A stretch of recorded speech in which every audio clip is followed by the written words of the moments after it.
అందరికీ శుభోదయం అండి. Good morning to one and all. ఈరోజు సమయం అంటే టైం గురించి ఒక మంచి ఆర్టికల్ చూద్దాం.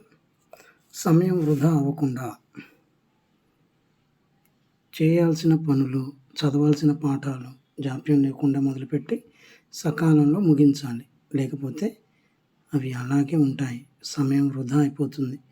దీంతో భారం పెరిగి ఆందోళనలు, అనారోగ్యాల బారిన పడే ప్రమాదం ఏర్పడుతుంది. మరి ఎలా? ఈరోజు డేట్ వచ్చేటప్పటికి 30/7/2024. ఈరోజు చేయాల్సిన పనిని రేపటి పనిని మరో రోజుకు వాయిదా వేస్తుంటారు కొందరు. కొంతకాలానికి ఇదే అలవాటుగా మారుతుంది. దాంతో ఏ పని సకాలంలో పూర్తి చేయరు. అలాగే అన్ని పనులు ఒకేసారి చేయాలని ఆరాటపడటం వల్ల దేన్ని సక్రమంగా చేయలేరు. అందుకే ఒకటి పూర్తి చేసిన తర్వాత మరో దానికి వెళ్ళడం మేలు. ఇలా కాకూడదంటే 3 రోజుల్లోగా అసైన్మెంట్ పూర్తి చేయాలి. వారం రోజుల్లోగా పరీక్ష సిలబస్ను చదివేయాలనుకుందాం.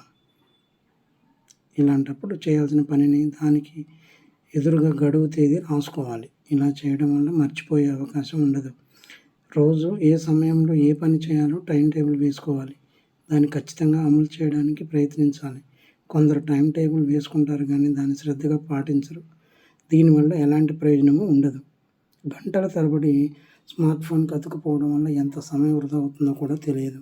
కాబట్టి ఫోన్కు నిర్ణీత సమయాన్ని కేటాయించుకోవాలి. ప్రతి వస్తువును పద్ధతిగా అమర్చుకోవడం అలవాటు చేసుకోవాలి. చదవడానికి కూర్చున్నప్పుడు పాఠ్యపుస్తకం కోసము, నోట్స్ కోసము వెతకడం మొదలుపెడితే సమయం వృధా అవుతుంది కదా. రోజులో కొంత సమయాన్ని మీకోసం మీరు కేటాయించుకుంటే ఇష్టమైన పనులు చేసుకోవచ్చు. దీంతో మరింత ఉత్సాహంగా రోజువారీ ప్రణాళికను తయారు చేసుకోగలుగుతారు. Thanks so much for watching this video.